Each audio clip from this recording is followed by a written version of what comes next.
This is Andy Purewal for Boxing Social in association with Betfred. I'm joined by Matt Macklin over Zoom. Matt, it's been a while since we had last had the chance to catch up. So how have you been keeping? Yeah, not too bad at all. Ready, new year, ready to get going. Glad to hear it, mate. Obviously, as you said, ready to get going. Next week, the first Sky Show returns. Chris Eubank Jr., Liam Williams. It's one which many see it's a 50-50 fight. Matt, how do you see it? I think it's an intriguing fight. I think you've probably got to favour Eubank Jr. You look at the losses he's had. Billy Joe Saunders, fight at two halves. Very, very slick, tricky southpaw, constantly moving, and he came on strong in the second half. And then George Groves, Eubank is in the super middle. He's a middleweight, and you could see they look tiny compared to Groves. And Groves, world class, big puncher. I know his shoulder popped out in the end, but even before that, Eubank was still, he hadn't knocked the fight out of him. Do you know what I mean? So I think Eubank, you can pick holes in anyone, can't you? You can say maybe he can be outboxed in patches, but I think he's a determined kid. He's tough. He's I think it will really depend as well. I think on what appetite Williams has got. He had his world title shot against Andrade. He's been a pro a while now. He's done well, and I don't know what his appetite's left, but he'll have to be at that absolute top of his game and some if he's to win the fight. I think Eubank, I don't know if he'll stop him, but I think he might overwhelm him in the later rounds. Matt, one thing which Junior hasn't been impressed by, seeing Liam team up with Adam Booth, and of course Adam training Harlem Eubank, the cousin to Junior. I just want to get your thoughts on that dynamic, seeing Liam team up with Adam Booth ahead of his fight. I mean, listen, good trainers. I think with trainers, it's all about the relationship. It's obviously some trainers generally are better than others, but you'll see some good trainers have great success with certain fighters, and not so with other guys who you thought were good fighters. They just didn't mesh. We don't know if this will mesh because they haven't had a fight prior to this, so it's a big fight to be going into with a new trainer, because no matter who you train with, every trainer has things that they want to put their little imprint on. They'll say, look, we don't want to change it too much, we just want to add. But in the process of adding stuff, you'll probably stop doing certain things, because you train every day for however many weeks, and you're programming your body to fight a certain way. And if a certain trainer is probably looking at an area where he thinks he can improve you, that's great. But you might also stop doing certain things, and even the bit you're improving in, okay, you're going to try and implement them in your sparring sessions. Obviously, you work on the pads, you then start doing it on the bags, then you start doing it in sparring, you start getting it off in sparring, and you start becoming second nature in sparring. But now you've got to do it on the night of the fight. And when you're under pressure, will you revert to what's already been ingrained in you over the years, or will the new stuff work? Don't know. We don't know. But Adam Booth's a good trainer, calm voice in the corner as well. And we'll see. But it was, but he looked, I got to say as well, he looked like he had a good relationship and had a lot of success with Dominic Ingle. But I don't know what went on there. You don't know, So, but it's a big fight and a tough fight to be going into with a new trainer who I imagine you've only had, a relatively short period of time to work with. Away from that fight, 2 weeks on, we finally get to see Amir Khan and Khan-Brook collide. Matt, again, what is your take on seeing the pair of them finally meet? I mean, we can talk about how it's so many years past its sell-by date, of which it is, but it is for both of them. So it's a level playing field. It's not like one guy's shot and the other's fresh. They're both at that stage of their career where they've seen better days. It's not the fight it would have been 5 years ago, but it's a fight that everyone's talking about. You know what I mean? Because Amir Khan has huge profile. He's a star at 17, wasn't he? terrestrial TV star. He's been in the jungle. You know, Khan-Brook, welterweight world champion, went over to America, beat Sean Porter. You know, fought Golovkin. You know, stepped up 2 weights. All right, maybe that was a mistake from a career point of view, but nonetheless, he had the balls to do it. And then got back down and fought Errol Spence. You know, so those 2 losses, I think, back to back, going up in weight, coming down, knocked a lot out of him. You know, it did. I just think you can't paper over that. That's a fact. That said, I think they're both at a stage where they would probably struggle to get up for a fight with anyone else. They've achieved a lot. They've made a lot of money. They've been grinding this pro game along, and it is a grind, let me tell you. So it's, you know, I think this is the fight that they'll both get up for. So I don't think there's much left in either guys in terms of going on after this and having a sort of next chapter of their career. But I do think that they'll both summons up our performance for this one fight. Matt, it's come out that there's a rematch clause in place for this fight. What do you make of that? I don't know. I mean, generally that's something that's reserved for world champions to keep a hold of their title, isn't it? I don't know. I think this fight will be stopped one way or the other. Personally, I don't see either guy winning on points. I think either Khan will bamboozle and splatter Brook, or Brook will KO Khan, catch him and knock him out. I don't think it'll be a close points decision for either guy. I think it'll be pretty conclusive. So I'm not sure there will be a rematch. Whatever happens. Moving away from that one, it's been announced that Florian Marku is on with boxer and ultimately will be fighting on Sky moving forwards. An exciting fighter, somebody who you'll know from the time between Sky and Matchroom's partnership. How excited to see him continue his career and progressing with him through the Sky platform? Definitely. I mean, I'm going to be commentating on his fights, and I've always enjoyed commentating on his fights. He's good to watch. He's a nice style. He lets his hands go. He switches, and he's a character. He's a personality, which we need. The sport needs that. That's what boxing has always produced: great characters, and he's certainly one of those.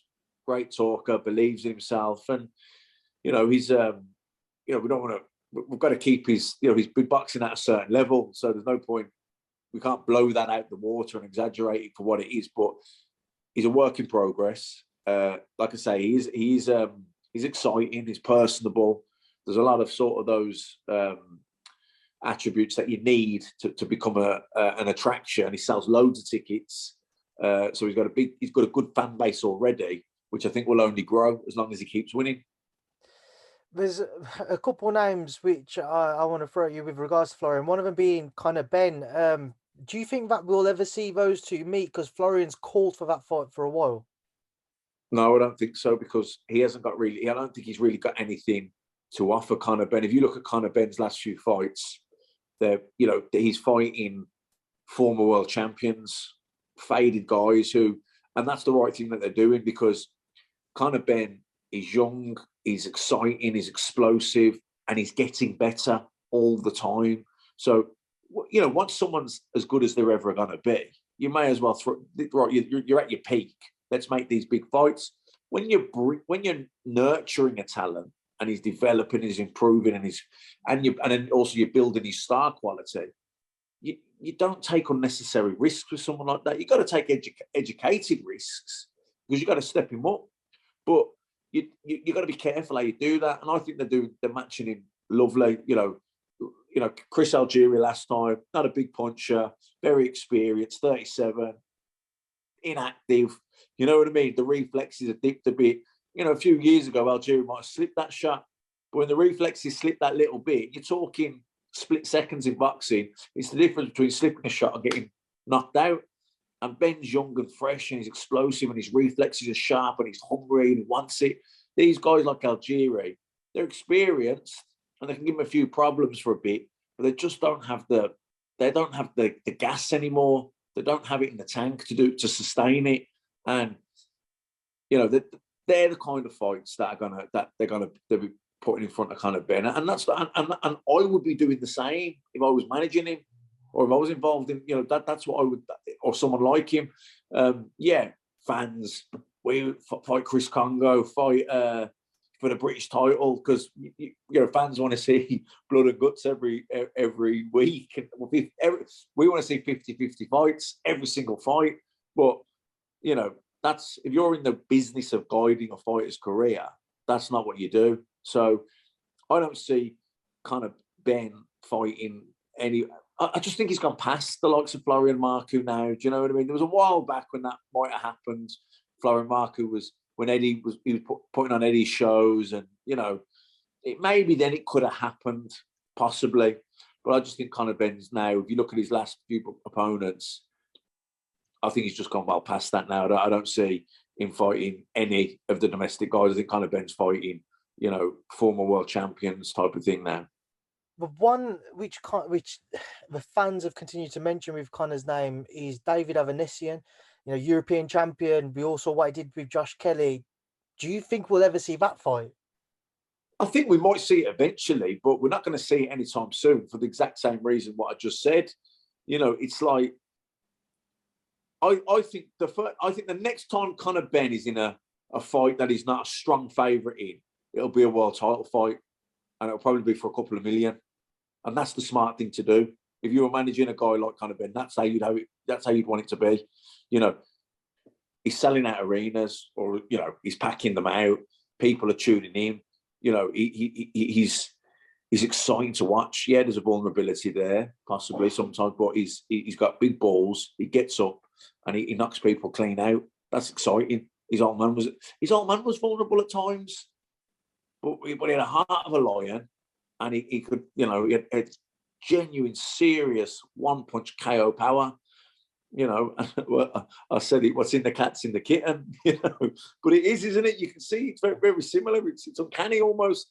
And he's a star, and people like him. He's a nice kid and does a good interview. So I don't. If you're Eddie and his team, Tony Sims, they're not gonna. The first time he's going to be in a fight where he's not a strong favourite to win, it'll be a world title fight, and that's the right way. That's the right way to do it. Away from kind of trying to get your thoughts on one final thing, the heavyweight division, Matt, seems very messy, it's very complicated up at the top, with Tyson potentially facing Alexander Usyk in an undisputed bout now. Talk of AJ and White stepping aside. I just want to get your thoughts on that entire situation. Well, it's messy, isn't it? As you say, I think. Look, I think the Joshua situation would be easy enough to deal with, because, again, if you were managing Joshua, or he was a good friend, I'd be saying to him, whatever you do, don't go into immediate rematch with Usyk. You've got your step aside there. You've got your reason to keep face, keep your brand. You want to fight. You're a fighting man. You're a proud man. You want to fight him, but it makes more sense. And changing trainers, like, does everyone really expect Joshua to go straight back into an immediate rematch with Usyk if it's his first fight with a new trainer? Well, of course you wouldn't. Everyone would say fair enough. Anyone could understand that you want a fight or two with a new trainer, definitely. But of course, I think with Joshua, he needs to be careful that the advice he's receiving from people, what's their agenda? Because, is it a commercial decision, or is it what's best for Anthony Joshua? Because, there's a rematch clause, there's a world title belt there. Sometimes people think, oh, well, he might be Usyk. He wasn't as good last time. Joshua was different this time. We'll be on it. Are they saying that because they really believe that, or because they want to believe that so much because there's so much riding on it? If he wins the immediate rematch, bang, he's back, undisputed, he's back on. You've got your queen back on the chessboard. You've got that pawn down to the end, and your queen. You got a queen again. All of us. But if you lose, if he doesn't go into that, and the titles become loose, or there's undisputed with Fury, and then there's no guarantee you get that back, and maybe the W, because we can all say this is definite, but you don't know in boxing, do you? Someone gets knocked out. Look, I just think with Joshua, sometimes you have to take one step backward in order to take two steps forward. And I think the advice he should be listening to should be coming from people that know boxing, not people that are talking about numbers and buys and hits and commercial stuff. Because this isn't, for me, this isn't a commercial decision. This is a boxing decision for Joshua. And Usyk, the immediate rematch with Usyk is a bad fight for him. You know, let Fury beat Usyk because he will, because he's too big. He'll beat him. Joshua's got a better chance, in my opinion, with Fury than he has in a rematch with Usyk. Usyk's just a terrible fight for him. I think Usyk would stop him in the rematch if they go to an immediate rematch. You know, I think he would. 30 seconds left in that fight, and it was over. You know what I mean? Like, and that's how Usyk will start next time. You know, he started fast last time, but he'll be even bolder this time. You know, I think he should. I think he should take the step aside and don't look for. I don't think he needs a big. Why does he go into a big fight? He's just coming off a tough loss. Yeah, he rolled the dice with Ruiz and went back in there. Commendable. Everyone said he shouldn't do it, but he did do it. He done what he had to do on the night, won the fight, got the belts back, made a couple of defenses, you know, and the Usyk fight. I think everyone just calm down. If John, he'll need time to get in sync with that new trainer. He'll be working on things. Why would you throw him into a tough fight in the first fight when that's all happening? I think Joshua needs at least one comfortable win, if not two. Of course, that's hard to say because people are like, oh, no, you can't do that. Undisputed money, this and that. He's got loads of money. Do you know what I mean? Sometimes you've got to take one step back in order to take two steps forward. Like, I think where Joshua's at a point in his career where he just needs to know he needs to get his team sorted. I know. Now, personally, I think he should probably stay with Robert because he knows him. I think he should just get rid of all the other people. That's what I think. That's my opinion. But if he does want to go with a new trainer, well then go all in with a new trainer. Don't have 3 or 4 other people there. Either you believe in a trainer 100% or you don't believe in him. You don't half believe in him. You either do or you don't. So if he goes with a new guy, well then go with him and go all in. And if you're going all in, you might need a fight or two, you know, to really see the benefits. You know, but are these decisions going to be dictated through because of the commercial side of things? You know, TV networks, promoters, you know, or is it a boxing decision? You know, for me, it should be a boxing decision. It's about the boxing, the commercial. Joshua gets back winning, looking good again, knocking people out. It'll be like the rise of the Phoenix. People love a comeback, you know what I mean? But he goes into an immediate rematch with Usyk and he gets beaten up and stopped. Where does he go then? I don't know. If I was Joshua, he needs to think who's telling him what and why are they telling me it? What have they got to gain out of this? What is their agenda? Is it because they genuinely care what's best for Anthony Joshua, or is it because they're tied in the promoter, or they're tied in the TV deal, or whatever? Matt, that is a great breakdown of the entire situation, and we will leave it there, and I'll leave it to you. Oh, wait there. Let me just say, by the way, the thing that makes it more messy is Dillian White's the mandatory challenger. So even if Joshua steps aside and that's all sorted out and everything's hunky-dory and we've got Usyk Fury, and then Fury says, and then Dillian White says, no, mate, I'm WBC mandatory challenger and I want my shot. I've waited longer than anyone in the history of boxing to get my title shot. So, you know, I can't see Dillian stepping aside. So even if Joshua, you know, steps away and allows it to happen, I don't think Dillian White will. So I don't know that I think it's unlikely that we'll see Usyk and Fury next, but we'll see. Matt, he's like I say, it's a very good breakdown of the current situation, and we'll leave it there now. Leave you to enjoy the rest of your evening as you're getting on. It's good to catch up. I'll see you next week in Cardiff, and thanks for speaking to me in Boxing Social. Cheers.